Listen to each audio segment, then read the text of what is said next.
Hello students, this is Prachi. Welcome to our channel. आज हम करने वाले हैं class 12th physics current electricity का नया topic, that is temperature dependence of resistivity. तो as we all know that resistivity क्या होती है कि एक मटेरियल में करंट के फ्लो को रोकने की या अपोजिंग फोर्स लगाने की कैपेसिटी इज द रेसिस्टिविटी। ठीक है, तो ability to resist the flow of current, that is resistivity. अब अगर आपको फिर से कंफ्यूजन है अबाउट रेसिस्टेंस एंड रेसिस्टिविटी, जो मैंने ऑलरेडी एक वीडियो में आपसे डिस्कस कर रखी है, जब मैंने आपको रेसिस्टेंस के बारे में बताया था एंड आप लोगों को रिलेशन बताया था मैंने रेसिस्टेंस एंड रेसिस्टिविटी का, तब मैंने आप लोगों को क्लियर किया था कि क्या डिफरेंस होता है रेसिस्टेंस एंड रेसिस्टिविटी में। तो अगर आपने वो वीडियो नहीं देखी है तो आज जस्ट एक बार जरूर देख ली। मैंने सभी की सभी वीडियो का लिंक डिस्क्रिप्शन बॉक्स में डाल दिया, आप जाके प्लेलिस्ट गो थ्रू कर सकते हैं। आज हम बात करेंगे कि किस तरीके से रेसिस्टिविटी जो है वो टेम्परेचर पर डिपेंड करती है। ठीक है, तो हम कहते हैं कि जो मटेरियल्स होते हैं, मटेरियल्स में क्या आते हैं, कंडक्टर्स, इंसुलेटर्स, सेमीकंडक्टर्स, राइट। तो वो सब जो होते हैं वो कैसे कैसे हम टेम्परेचर बढ़ाएं या कम करें, किस तरीके से रेसिस्टिविटी उनके साथ साथ वेरी करेगी। ठीक है, तो सबसे पहले तो हम मेटालिक कंडक्टर्स के लिए बात करते हैं। जब हम मेटालिक कंडक्टर्स की बात करते हैं, फॉर मेटालिक कंडक्टर्स, तो जो रेसिस्टिविटी होती है वो इस तरीके से डिपेंड करती है, rho T equals to rho naught 1 plus alpha T minus T naught, or it can be written as RT R naught 1 plus alpha T minus T naught। And कई इक्वेशंस के अंदर इसकी जगह पे डेल्टा टी लिखा होता है, तो हम इसको और डाल के ऐसे भी लिख सकते हैं 1 plus alpha delta T. Similarly इसके लिए भी। अब ये सब चीज़ें क्या हैं, अब यहाँ पर एक चीज़ मैं आपको क्लियर करना चाहूँगी कि जिस तरीके से हम कहते हैं कि temperature dependence of resistivity, and यहाँ पर सेम टेम्परेचर डिपेंडेंस है फॉर रेसिस्टेंस। ठीक है, तो यहाँ पे हमने रो यूज़ किया है for resistivity, this is for resistivity and this is for resistance. तो अगर आपसे टेम्परेचर डिपेंडेंस ऑफ रेसिस्टेंस भी पूछी जाए तो भी यही है। तो अब हम बात कर लेते हैं इस पूरी इक्वेशन का कि कैसे ये, इनका क्या मतलब है। ठीक है, तो सबसे पहली बात ये होता है आप लोगों के पास नॉर्मल रेसिस्टिविटी। ठीक है, कि जैसे मान लो कोई भी एक मेटल थी, ठीक है, इसका हमने ना टेम्परेचर चेक करा एट 27 डिग्री सेल्सियस पे, इसकी हमने रेसिस्टिविटी चेक करी, रेसिस्टिविटी एट 27 डिग्री सेल्सियस। ठीक है, फिर हमने इसका टेम्परेचर बढ़ा दिया, अब हमने इसकी रेसिस्टिविटी चेक करी 300 डिग्री सेल्सियस पर या 100 डिग्री सेल्सियस पर, फिर हमने इसकी रेसिस्टिविटी ऐसे हमने चेक करी। ओके, तो ये हो जाएगा रो नोट और ये हो जाएगा रो टी, या हम इसको कह सकते हैं कि normal resistivity at room temperature या नॉर्मल टेम्परेचर, या फिर एक रेफरेंस टेम्परेचर भी इसको हम बोलते हैं कि हमने स्टार्ट कहाँ से किया था, इसे हम रेफरेंस टेम्परेचर भी बोल देते हैं। फिर आता है दूसरा टेम्परेचर जिस पे हमने दोबारा चेक करी resistivity at a given temperature, at a given temperature. ठीक है, या कई लैंग्वेजेस में इसको हम इनिशियल टेम्परेचर भी बोलते हैं और इसे हम फाइनल टेम्परेचर भी बोलते हैं। तो ये हो गया रेसिस्टिविटी जब एक गिवन टेम्परेचर या फाइनल टेम्परेचर पे आ रही है, इज इक्वल टू जो रेसिस्टिविटी जो हमने स्टार्टिंग टेम्परेचर पे या इनिशियल टेम्परेचर पे या रेफरेंस टेम्परेचर पे हमने चेक करी थी, into 1 plus alpha. Now what is alpha? Alpha is called coefficient of resistivity, या इधर के लिए कोफिशिएंट ऑफ रेसिस्टिविटी आ जाएगा। ठीक है, यहाँ के लिए आ जाएगा कोफिशिएंट ऑफ रेसिस्टेंस आ जाएगा यहाँ के लिए। ठीक है, कोफिशिएंट ऑफ रेसिस्टेंस आ जाएगा, ये इसको हम पूरा नाम देते हैं temperature coefficient, temperature coefficient of resistivity या टेम्परेचर कोफिशिएंट ऑफ रेसिस्टेंस। अब ये क्या होता है, तो alpha is a very important element. अब ये अल्फा क्या है? This is the temperature coefficient of resistivity या टेम्परेचर कोफिशिएंट ऑफ रेसिस्टेंस। इसका मतलब ये होता है कि पर डिग्री रेसिस्टेंस या फिर रेसिस्टिविटी में कितना चेंज आता है। जैसे हम 27 डिग्री सेल्सियस से 100 डिग्री सेल्सियस तक गए तो हर 1 डिग्री बढ़ने पर रेसिस्टेंस या रेसिस्टिविटी में कितना चेंज आ रहा है। फिर हम उन सबकी वैल्यूज की एक एवरेज ले लेते हैं जो अल्फा की वैल्यू बन जाती है। तो इसकी जो ऐसा यूनिट रहती है वो रहती है टेम्परेचर इनवर्स, जो इसके डायमेंशंस रहती हैं वो रहती है टेम्परेचर इनवर्स। अगर ये इसके डायमेंशंस हैं तो इसकी ऐसा यूनिट क्या होगी? अगर केल्विन में ले रहे हैं तो केल्विन इनवर्स, सेल्सियस में ले रहे हैं तो सेल्सियस इनवर्स। तो अल्फा क्या हो गया एक तरीके से आपका कि पर डिग्री पर कितना चेंज आ रहा है रेसिस्टिविटी के अंदर पर डिग्री में। ठीक है, नेक्स्ट आता है अब आपके पास डेल्टा टी। डेल्टा टी जैसे कि आप यहाँ पर देख पा रहे हैं चेंज इन टेम्परेचर, यानी कि final temperature minus initial temperature. तो delta T is the final temperature minus initial temperature. Clear होगी ये बात? तो इसी से ही रिलेटेड ये सब चीज़ें हैं क्या? ये है हमारे पास मेटालिक कंडक्टर्स के लिए। तो अब इसी से रिलेटेड कुछ और इन्फॉर्मेशन, कुछ एग्जाम्पल लिखते हैं। तो आप क्यूरियस हो रहे होंगे कि हाँ हम अल्फ़ा के बारे में कुछ और जानें। ठीक है, तो अगर मैं अल्फ़ा का एक फॉर्मूला अगर आपको बताती हूँ तो ये क्या हो गया? This is rho D rho by D T, यानी कि पर डिग्री में कितना चेंज आ रहा है हमारी रेसिस्टिविटी में या फिर रेसिस्टेंस में। और ये रहेगा आपके पास एट, अगर 0 डिग्री सेल्सियस पे चेक कर रहे हैं, फिर जैसे जैसे हम आगे हम 1 पे जा रहे हैं, 2 पे जा रहे हैं, जैसे जैसे हम जा रहे हैं तो वहाँ से हम स्टार्ट करके तो पर डिग्री के अकॉर्डिंग हम उसको देखते रहते हैं। ठीक है, वैसे मोस्ट ऑफ द न्यूमेरिकल्स के अंदर अल्फा आपको गिवन होता है। अगर मैं यहाँ पे एक बहुत ही अच्छे कंडक्टर की बात करूँ, जैसे कि सिल्वर के, हमें पता है कि silver is the best conductor, तो सिल्वर की जो रेसिस्टिविटी होती है एट 0 डिग्री सेल्सियस वो होती है 1.6 इंटू 10⁻⁻8। ठीक है, अब अगर मैं यहाँ पर चेक करती हूँ कि उसकी जो टेम्परेचर कोफिशिएंट है वो कितना निकल गया, तो वो भी हमें दिया ही होगा, ऑलमोस्ट आपको कैलकुलेट करने की कोई नीड नहीं होगी। तो बाकी अगर कैलकुलेट करना भी पड़ेगा तो हम यहाँ से ये फॉर्मूला निकाल सकते हैं। ठीक है, इस फॉर्मूले से भी हम अल्फा की वैल्यू निकाल सकते हैं। तो जरूरी नहीं है, ये तो सिर्फ इसका मतलब बताने के लिए है आपको कि किस तरीके से आपका जो टेम्परेचर कोफिशिएंट ऑफ रेसिस्टिविटी है उसका मीनिंग क्या है। ठीक है, तो alpha at 0 degree Celsius, that means कि टेम्परेचर कोफिशिएंट 0 डिग्री सेल्सियस पर फॉर सिल्वर कितना निकल के आता है? 0.0041। ठीक है, ऐसे ही आप कुछ और भी एग्जाम्पल्स ले सकते हैं। तो जैसे कि ये जो आपका पूरा का पूरा फॉर्मूला है वो किसके लिए है? मेटालिक रेसिस्टर्स के लिए, मेटालिक कंडक्टर्स के लिए है। ठीक है, तो मेटालिक कंडक्टर्स में सिल्वर आ गया।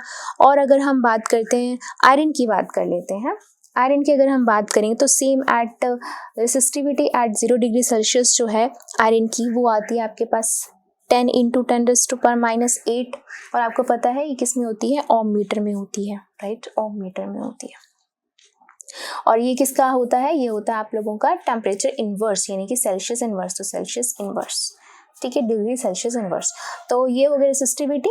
अब अगर हम इसकी अल्फा की बात करते हैं, temperature coefficient at 0 degree Celsius, तो वो कितना रहता है आयरन के लिए? इट इज 0.0065 और ये भी कितना है? Degree Celsius inverse. तो ये थे कुछ एग्जाम्पल जो हमने सिल्वर एंड आयरन के लिए लिए हैं। ठीक है, तो नॉर्मल अगर हम बात करते हैं कि रेसिस्टिविटी कैसे डिपेंड करती है टेम्परेचर पर, तो हम कह सकते हैं कि जो रेसिस्टिविटी होती है ना वो डिफरेंट मटेरियल्स के लिए डिफरेंटली डिपेंड करती है टेम्परेचर पर। अगर मेटालिक कंडक्टर्स की अगर हम बात करते हैं तो वो एक नॉर्मल लाइन में बोला जाए तो वो इंक्रीज करती है। तो जैसे जैसे टेम्परेचर इंक्रीज करता है वैसे वैसे उसकी रेसिस्टिविटी इंक्रीज करती है। ठीक है, इसका ये चीज़ मैंने आपको सेम बताई थी कि कैसे डिपेंड करती है, कैसे करती है कि मान लो अगर फ्री इलेक्ट्रॉन्स हैं यहाँ पे, अगर हमने इसको टेम्परेचर दे दिया अच्छा खासा, तो अब इलेक्ट्रॉन्स जो होंगे वो रैंडमली मूव करने लग जाएंगे, इधर इधर इधर और फास्ट रैंडमली मूव करने लग जाएंगे। तो ये एक तरीके से एक डायरेक्शन में अलाइन नहीं हो पाएंगे। अगर एक डायरेक्शन में अलाइन हो पाएंगे तभी तो करंट कंडक्ट कर पाएंगे। तो अगर वो रैंडमली मूव करते जा रहे हैं जिसकी वजह से वो एक तरफ से अलाइन नहीं हो पा रहे हैं, जिसकी वजह से जो इलेक्ट्रॉन जो करंट है वो कंडक्ट नहीं हो पा रहा, तो हम कह सकते हैं कि टेम्परेचर इंक्रीज करता है, रेसिस्टेंस इंक्रीज करता है। तो सेम चीज आपकी रेसिस्टिविटी के लिए भी according to this formula. Okay, अब यहाँ पे अगर मैं एक नॉर्मल कंडक्टर की बात करती हूँ, जैसे कि कॉपर की अगर हम बात करते हैं और उसका अगर हम एक ग्राफ प्लॉट करने की कोशिश करें बिटवीन टेम्परेचर एंड रेसिस्टिविटी, तो क्या ग्राफ रहता है उसका। सो फॉर कॉपर, तो अगर मैं कॉपर की बात करूँ तो copper is a metallic conductor, ठीक है, सिल्वर के बाद हम कॉपर की ही बात करते हैं। तो अगर हम इसका ग्राफ प्लॉट करें तो अगर ये टेम्परेचर है केल्विन के अंदर और अगर ये रेसिस्टिविटी है आपकी ओम मीटर के अंदर, ठीक है, तो जो इसका ग्राफ रहता है वो कुछ इस तरीके से रहता है, ऐसे, ठीक है, ऐसे बढ़ने की कोशिश करता है ऐसे। और यहाँ थोड़ा सा गड़बड़ हो गया, बिल्कुल ओरिजिन से स्टार्ट नहीं हो रहा, थोड़ा ऊपर से स्टार्ट हो रहा है, ठीक है, क्योंकि उसकी खुद की कोई ना कोई रेसिस्टिविटी है। जब तक हमने टेम्परेचर नहीं दिया हुआ तो इतने से गैप का मतलब क्या है कि ये स्टार्ट यहाँ से हो रहा है, ये रेड, ये आप ये वाली लाइन देखेंगे, ब्लैक वाली लाइन, ठीक है, कहने का मतलब है कि ये ओरिजिन से स्टार्ट नहीं हो रहा। तो इतने से का क्या मतलब है, उसके पास खुद की रेसिस्टिविटी थी जब तक हमने उसको टेम्परेचर प्रोवाइड नहीं किया। क्यों? क्योंकि every metal have it's on resistivity, ठीक है, तो उसके पास खुद की रेसिस्टिविटी थी।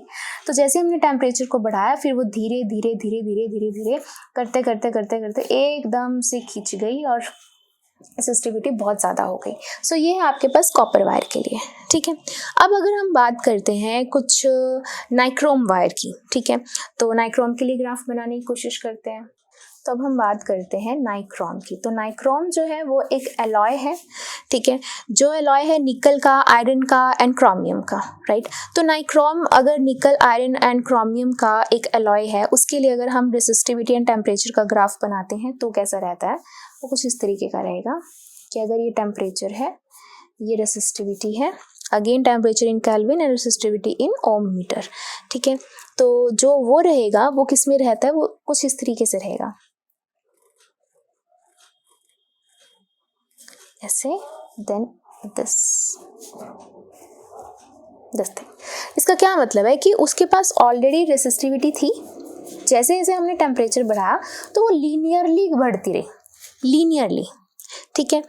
तो इसका क्या मतलब हुआ, इसका मतलब ये है कि ये जो है नाइक्रोम जो है, इसकी रेसिस्टिविटी जो है वो वीकली डिपेंडेंट है विद टेम्परेचर, ठीक है, कि पहले तो फर्क नहीं पड़ा उसको, ठीक है, उसके वो ऑलरेडी उसके पास थी, फिर वो धीरे धीरे धीरे धीरे लीनियरली बढ़ी है, ऐसे नहीं एकदम से हाइप नहीं लेगी जैसे कि कॉपर ले गया था, ठीक है। तो वीकली डिपेंडेंस है, वीक डिपेंडेंस है रेसिस्टिविटी की, weak dependence of resistivity on with temperature, ठीक है। सिमिलरली अगर हम यहाँ पे बात करते हैं किसी सेमीकंडक्टर की बात करते हैं, तो उनका जो नेचर होगा वो मेटेलिक कंडक्टर से डिफरेंट होगा, ठीक है। तो सेमीकंडक्टर्स पे जाने से पहले अगर हम इसको, मैं एक और चीज़ बताऊं कि इसकी इंपॉर्टेंस क्या है।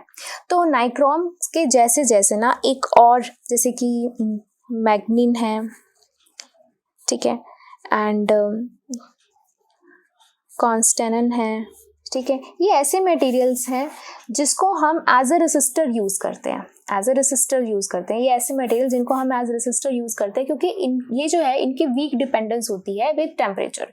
तो पीछे से अगर करंट ज़्यादा आ रहा है जिसकी वजह से टेम्परेचर बढ़ रहा है, तो वो इतना उनका रेसिस्टेंस या रेसिस्टिविटी इतनी टेम्परेचर पर डिपेंड नहीं करेगी, जिसकी वजह से ऐसे मटेरियल्स को हम यूज़ करते हैं एज अ रेसिस्टर। तो अब अगर हम बात करते हैं सेमीकंडक्टर्स की, तो सेमीकंडक्टर्स में क्या होता है, सेमीकंडक्टर्स के लिए जो टेम्परेचर होता है, जैसे मेटालिक के लिए इंक्रीजिंग टेम्परेचर के साथ रेसिस्टिविटी इंक्रीज करती है, but for semiconductors increasing temperature के साथ जो रेसिस्टिविटी होती है वो डिक्रीज करती है, ठीक है। So this is for semiconductors. अगर हम बात करें सेमीकंडक्टर्स की, वैसे क्या होते हैं सेमीकंडक्टर्स, अगर एक लाइन में बोलें तो हम ये कह सकते हैं इनकी इंटरमीडिएट प्रॉपर्टी होती है बिटवीन कंडक्टर्स एंड इंसुलेटर्स, ठीक है। एग्जाम्पल क्या है, जर्मेनियम है, सिलिकॉन है, ये सब सेमीकंडक्टर्स होते हैं। मेनली डिस्कस जो हम इसके बारे में करेंगे वो हम आगे के सेमीकंडक्टर चैप्टर्स में करेंगे। तो अगर हम यहाँ पे एक सिंपल सा रिलेशन बताएं, तो टेम्परेचर इंक्रीज करता है तो रेसिस्टिविटी हमारी डिक्रीज करती है, ठीक है। कैसे, जैसे कि मेटालिक कंडक्टर्स के लिए हमारे पास फॉर्मूला था ठीक है, ये हमारे पास एक फॉर्मूला निकल के आता है। ऐसे ही हमारे पास इनके लिए भी है, that is rho equals to 1 by conductivity. ठीक है, resistivity is equal to reciprocal of conductivity. तो अब कंडक्टिविटी का फॉर्मूला लिख देते हैं। यहाँ पे क्या होता है, Ne² टाउ बाय m। तो ये हम यूज करते हैं फॉर सेमीकंडक्टर्स। ठीक है, अब यहाँ पे हम देख सकते हैं कि जो रेसिस्टिविटी है वो इन्वर्सली प्रोपोर्शनल है n के भी। ठीक है, नंबर ऑफ फ्री इलेक्ट्रॉन्स के पर यूनिट वॉल्यूम हो गया, and the average time between the collisions. Tau क्या होता है, average time between the collisions. ठीक है, ये हो गया नंबर ऑफ फ्री इलेक्ट्रॉन्स। ठीक है, अब अगर जैसे ही हम टेम्परेचर को इंक्रीज करेंगे, ठीक है, अब number of electrons, free electrons पे तो फर्क नहीं पड़ेगा, नंबर तो वही का वही रहेगा। तो जैसे हम टेम्परेचर को इंक्रीज करते हैं, तो मान लो ये पहले इलेक्ट्रॉन्स ऐसे ऐसे घूम रहे थे। ठीक है, कोई इधर कोलाइड कर रहा था, कोई इधर कोलाइड कर रहा था, कोई इधर कोलाइड कर, तो मैंने जैसे ही टेम्परेचर को बढ़ाया, अब क्या हुआ, अभी जो इलेक्ट्रॉन्स थे ये फटाफट से कोलाइड करके वापस कोलाइड करके इधर, कोलाइड करके इधर, अब उनके अंदर बढ़ गई, एनर्जी बढ़ गई, तो फटाफट से वो कोलाइड करने लगे। मैं बार बार यूज कर रही हूँ, फास्ट कोलाइड करने लगे। तो जैसे ही वो फास्ट कोलाइड करने लगे, तो उनका जो कोलिजन टाइम था, कोलिजन टाइम जो था टकराने का, देखो पहले जो था टेम्परेचर नहीं था, तो दो जो चीजें थी वो ऐसे टकरा रही थी आपस में, टक देन ऐसे। ठीक है, तो जैसे टक हुआ तो यहाँ पर टाइम था, लेकिन जैसे इसको टेम्परेचर दिया तो अभी कैसे टकराएंगी, ऐसे ऐसे टकराएंगी। तो यानी कि उसका कोलिजन टाइम जो होगा वो क्या हो जाएगा, कम हो जाएगा। और अगर हम सबका एवरेज कोलिजन टाइम निकालेंगे तो कम हो जाएगा। तो यानी कि टेम्परेचर हम बढ़ाएंगे, एवरेज कोलिजन टाइम क्या हो जाएगा, डिक्रीज हो जाएगा। तो ये डिक्रीज करेगा, तो यानी कि रेसिस्टिविटी को तो इंक्रीज करना चाहिए क्योंकि इनवर्सली प्रोपोर्शनल है। तो जैसे हमने बोला कि टेम्परेचर इंक्रीज करता है, रेसिस्टिविटी डिक्रीज करती है, तो यहाँ तो हमारा गलत आ रहा है। तो यहाँ पे एक और बहुत मेन इंपॉर्टेंट बात ये है कि जो n होते हैं, नंबर ऑफ फ्री इलेक्ट्रॉन्स जो होते हैं इन सेमीकंडक्टर्स या इंसुलेटर्स, एक और कैटेगरी होती है इंसुलेटर्स की, तो सेमीकंडक्टर्स एंड इंसुलेटर्स दोनों के अंदर ही number of free electrons per unit volume increase करते हैं एज टेम्परेचर इंक्रीजेस। तो आप लिख सकते हो as temperature increases number of free electrons per unit volume increases. तो यानी कि ये जो इंक्रीज होता है वो इसको कंपनसेट कर देता है। बेशक ये जो है डिक्रीज हो रहा है, लेकिन number of free electrons per unit volume increase हो रहे हैं, वो इतने ज़्यादा इंक्रीज हो जाते हैं कि इसका डिक्रीज कंपनसेट हो जाता है। तो अगर ये इंक्रीज हो रहा है और ये कम अमाउंट में डिक्रीज है बट ये ज़्यादा अमाउंट में इंक्रीज है, and the final result is कि जो रेसिस्टिविटी होगी वो क्या हो जाएगी, आपकी डिक्रीज करेगी, क्योंकि आपका जो n है वो इंक्रीज कर रहा है और जो n है is inversely proportional to resistivity, that's why resistivity क्या कर जाएगी, डिक्रीज कर जाएगी। ठीक है, but on the other hand अगर हम मेटल्स की बात करते हैं तो मेटल्स के जो फ्री इलेक्ट्रॉन्स होते हैं वो डिपेंड नहीं करते हैं टेम्परेचर के साथ, कि for metals n does not change with temperature. Temperature के साथ number of free electrons per unit volume increase नहीं करता। तो जब ये तो कांस्टेंट हो गया, रेसिस्टिविटी क्या कर रही होती है, कोलिजन टाइम क्या कर रहा होता है, डिक्रीज कर रहा होता है। तो फिर अब resistivity for metals collision time की वजह से, डिक्रीज होने की वजह से रेसिस्टिविटी क्या कर जाएगी, इंक्रीज कर जाएगी फॉर मेटल्स। ठीक है, तो आप ऐसे भी समझ सकते हैं। समझ आई ये बात, क्लियर है ये बात? ठीक है, तो this is very important thing कि n इंक्रीज करता है टेम्परेचर की इंक्रीज करने के साथ फॉर सेमीकंडक्टर्स एंड इंसुलेटर्स। सिर्फ ये एक डिफरेंस होता है, एंड इंसुलेटर्स। तो फॉर्मूला के साथ हम तीनों को ही एक्सप्लेन कर सकते हैं एक्चुअली में। तो अभी तो हमने दो को एक्सप्लेन किया कि सेमीकंडक्टर्स एंड मेटल्स के साथ कैसे कैसे रेसिस्टिविटी इंक्रीज एंड डिक्रीज करती है। ठीक है, वन मोर थिंग, अब जो अल्फा होता है, आवर फेवरेट थिंग अल्फा। ठीक है, तो जो अल्फा है दैट इज टेम्परेचर कोफिशिएंट जो है हमारा, वो मेटल्स के लिए जो रहता है ना वो पॉजिटिव रहता है। ठीक है, वो पॉजिटिव रहता है, बट फॉर सेमीकंडक्टर्स वो नेगेटिव हो जाता है। ऐसा क्यों? अब ध्यान से देखना, इसको आप इस फॉर्मूला से भी समझ सकते हैं कि जैसे जैसे टेम्परेचर इंक्रीज करता है हमारी रेसिस्टिविटी इंक्रीज करती है फॉर मेटल्स। तो रेसिस्टिविटी भी इंक्रीज कर रही है, टेम्परेचर भी इंक्रीज कर रहा है, तो अल्फा क्या रहेगा, पॉजिटिव रहेगा फॉर मेटल्स। ठीक है। On the other hand semiconductors की अगर हम बात करते हैं, टेम्परेचर तो हम बढ़ा रहे हैं बट रेसिस्टिविटी हमारी क्या हो रही है, कम हो रही है। तो कम होने की वजह से, जिसकी वजह से हम क्या कहेंगे, नेगेटिव फॉर सेमीकंडक्टर्स। तो positive for metals and negative for semiconductors.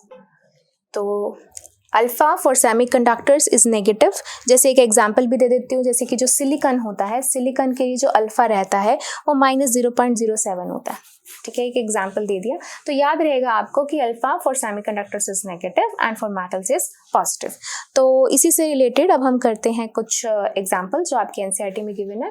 So example 3.3 क्या कह रहा है, an electric toaster uses nichrome for its heating element when a negligibly small current passes through it, its resistance at room temperature 27 degree Celsius is found to be 75.3 ओम। ठीक है, कि हमने एक nichrome wire हमने एज अ टोस्टर यूज करी है for heating element. Heating element तो आपको पता ही है कि टोस्टर के अंदर नाइक्रोम यूज किया जाता है एज इलेक्ट्रिक, इन टोस्टर यूज किया जाता है, इलेक्ट्रिक आयरन में यूज किया जाता है। ठीक है, और इसमें से हमने बिल्कुल ही नेग्लिजिबल अमाउंट करंट हमने पास करवाया और हमने चेक करा जो रेसिस्टेंस है वो इतना आ रहा था रूम टेम्परेचर पर। जब टोस्टर को हमने कनेक्ट करा 230 वोल्ट सप्लाई के साथ, जो करंट हो गया वो कुछ सेकंड्स में सेटल्ड हो गया और वो इतना आ गया करंट, इतनी वोल्टेज पे इतना करंट आ गया। What is the steady temperature of the nichrome element? तो हमें स्टेडी टेम्परेचर, इनकी कांस्टेंट टेम्परेचर हमने अब बताना है नाइक्रोम एलिमेंट का। The temperature coefficient of the resistance of the nichrome averaged over the temperature range involved is this। यानी कि हमें अब जो टेम्परेचर कॉफिशिएंट दे रखा है नाइक्रोम का वो हमें इतना ऑलरेडी दे रखा है।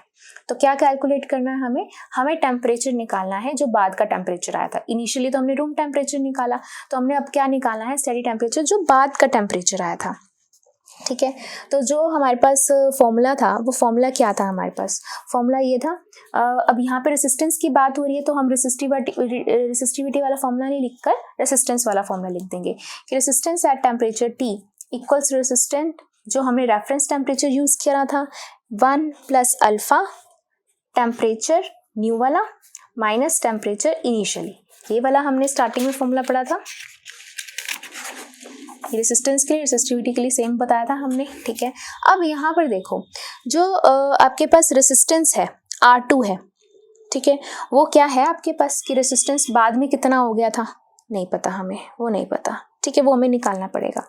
इनिशियल रेसिस्टेंस हमें पता है कितना दे रखा था, ये रहा रेसिस्टेंस इतना 1 प्लस अल्फा, अल्फा भी आपको दे रखा है। फाइनल टेम्परेचर हमें निकालना, इनिशियल टेम्परेचर दे रखा है। तो हम क्या निकालेंगे सबसे पहले कि रेसिस्टेंस बाद में कितना हो गया था। तो बाद में कब, जब हमने वोल्टेज अप्लाई करी, जब हमने हमारे पास करंट आ गया था। ठीक है, तो V है, I है, R हम निकाल सकते हैं। कैसे भाई, ohm's law, V equals to I R। तो V इज 230, I इज 2.68। इनको जब हम कैलकुलेट करेंगे वी विल गेट 85.8 ओम। ये आ जाएगा आपके पास बाद वाला रेसिस्टेंस। ठीक है, ओके तो देखा आपने टेम्परेचर बढ़ने के साथ साथ ऑब्वियसली हमने इतने टेम्परेचर पे पहले इतना रेसिस्टेंस चेक करा था, लेकिन जैसे जैसे हमने वोल्टेज दी, करंट आया, तो थोड़ा सा हीटिंग एलिमेंट भी आएगा, हीट अप होगा वो। तो जैसे ही हीट अप हुआ तो रेसिस्टेंस इतना आ गया। अब रेसिस्टेंस बढ़ गया ना टेम्परेचर के साथ। अब हम ये सारी वैल्यूज यहाँ पे पुट करके इसको सॉल्व कर लेंगे। तो सॉल्व करते हैं इसे।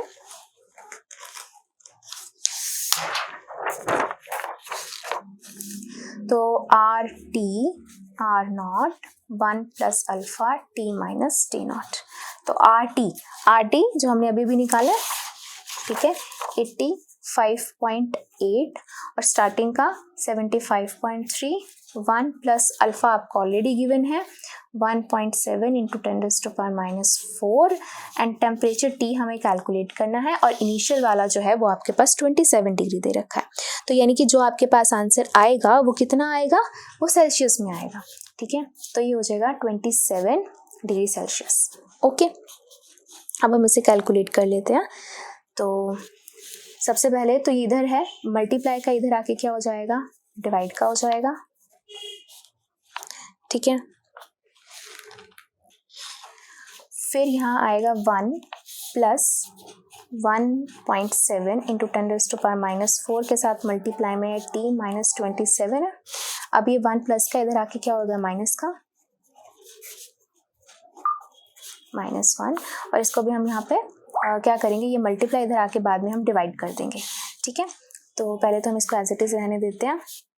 1.7 मल्टीप्लाई 10⁻⁻4 t माइनस 27, तो ये हो जाएगा 85.8 माइनस 77.3 डिवाइड में 75.3 is equal to 1.7 into 10⁻⁻4 into t minus 27।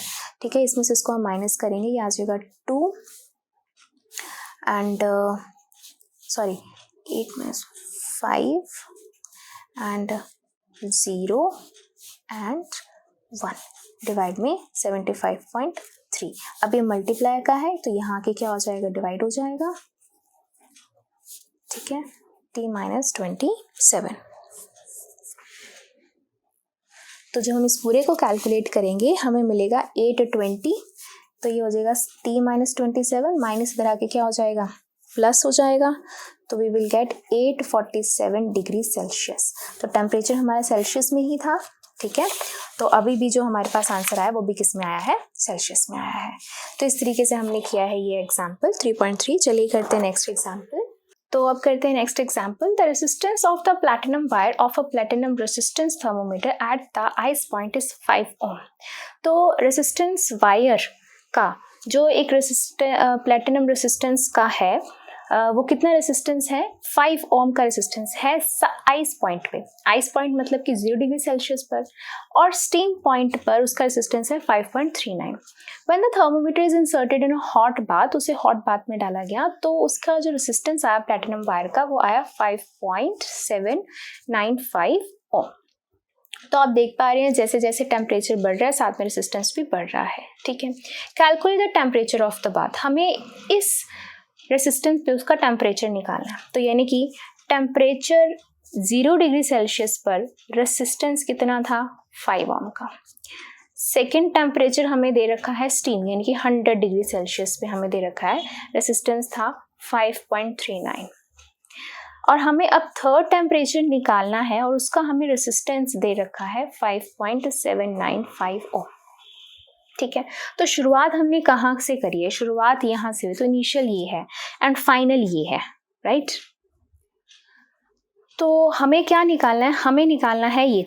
तो हमारे पास फॉर्मूला कौन सा है, हमारे पास फॉर्मूला है, हमने पढ़ा हुआ है कि R T equals to R naught 1 plus alpha T final minus T initial, यही है। ठीक है, ओके। तो इसके अंदर R resistance at the given temperature ये आपको हमें दे रखा है। ठीक है, ये दे रखा है। आर नॉट इनिशियल रेसिस्टेंस भी आपको दे रखा है।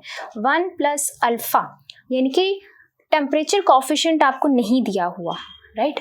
और ये वाला जो टी है, ये टी तो आपको निकालना ही है, और इनिशियल टेम्परेचर आपको दे रखा है। ठीक है, तो प्रॉब्लम कहाँ आ रही है, हमारे पास प्रॉब्लम आ रही है अल्फा की, कि अल्फा नहीं है हमारे पास, राइट। तो अब हम क्या करें, पहले तो हमारा मेन एम है अल्फा निकालने का। तो अल्फा हम कैसे निकाल सकते हैं, उसके लिए हमें 2 कंडीशन दे दी गई हैं। इन 2 कंडीशन के बेसिस पे पहले हम अल्फा निकाल लेते हैं, उसके बाद हम इसकी वैल्यू इसके अंदर पुट करके हम टेम्परेचर निकालेंगे कि किस टेम्परेचर पर रेसिस्टेंस आपका 5.795 होगा। ठीक है, तो स्टार्ट करते हैं। तो ये 2 कंडीशंस के लिए हम वही से लगाएंगे, रेसिस्टेंस 2 वाला is equal to resistance first वाला 1 प्लस अल्फा, क्योंकि टेम्परेचर कोएफिशिएंट की बात हो रही है तो यानी कि है तो एक ही मटेरियल प्लैटिनम वायर है, दैट्स व्हाई जो इनका अल्फा होगा वही इस वाली कंडीशन के लिए अल्फा होगा। ठीक है, final temperature minus initial temperature. ठीक है, वैल्यूज पुट कर दो, 5.3951 प्लस अल्फा कैलकुलेट करना है, T2 is 100 and T1 is 0। ठीक है, अब हम क्या करते हैं, अब हम इधर इसको ना इजी बनाते हैं कैलकुलेशंस को। सबसे पहले तो अंदर मल्टीप्लाई कर देते हैं 5 मल्टीप्लाई 1, फिर ये हो जाएगा, ये तो 0 हो गया, ये हो गया 100 अल्फा और बाहर 5 है तो ये हो जाएगा 500 अल्फा। ठीक है, अब ये क्या हो जाएगा 5.39 minus 5 is equal to 500 alpha. इसमें से उसको माइनस करेंगे, 0.39 is equal to 500 alpha. I think यहाँ पे मिस प्रिंट है कुछ, दिस इज 23, 5.23, R2 इज 5.23, ठीक है। तो इसमें से माइनस करेंगे तो ये आ जाएगा 0.23 और ये 500 मल्टीप्लाई इधर आगे हो जाएगा 0.23 डिवाइड में 500 इज इक्वल टू अल्फा। ये आ गया आपके पास अल्फा, ठीक है। अब अल्फा ये आने का वेट हम कर रहे थे, वो हम यहाँ वैल्यू पुट कर देंगे। तो फाइनल टेम्परेचर फाइनल रेजिस्टेंस ये है आपके पास, वैल्यू पुट कर दो 5.795। इनिशियल क्या था 5, 1 प्लस अल्फा हमने अभी अभी निकाला दैट इज 0.23 अपॉन में 500 इंटू फाइनल टेम्परेचर, ये तो हमें निकालना ही है, T3 तो निकालना ही है, माइनस इनिशियल यानी कि ये वाला टेम्परेचर था दैट इज 0, ठीक है। अब हम इसे कैलकुलेट कर लेते हैं। तो 5.795 इज इक्वल टू 5 को अंदर मल्टीप्लाई कर देते हैं तो ये हो जाएगा 5 × 1 5 प्लस 5 को जब हम इससे मल्टीप्लाई करेंगे तो ये आ जाएगा डिवाइड में 500 और इंटू क्या है T है, ठीक है। ओके तो इसको इसे कैंसिल कर दे, ये आ गया आपके पास 100। 5 इधर हम माइनस ले जाते हैं, ये हो जाएगा 0.23 अपॉन में 100 इंटू T, ठीक है। ये आ जाएगा 0.795 और इज इक्वल टू ये है तो ये मल्टीप्लाई का उधर चला जाएगा डिवाइड में 0.23 इधर आ जाएगा। इसको पॉइंट हटाएंगे नीचे लग जाएगा 1000, इसका पॉइंट हटाएंगे 2 0 और ऊपर लग जाएंगी, 3 0 से 3 0 कैंसिल हो जाएगा। इसको जब हम इससे डिवाइड करेंगे हमें मिलेगा 345.65 डिग्री और सब क्या थे सेल्सियस के अंदर थे, तो ये भी किस में आएगा सेल्सियस में। तो ये आ जाएगा कि ये जो रेसिस्टेंस है ये कितने टेम्परेचर पे होगा, इतने टेम्परेचर पे होगा, ठीक है। तो ये था आपका example 3.4। Thank you, that's all for this video.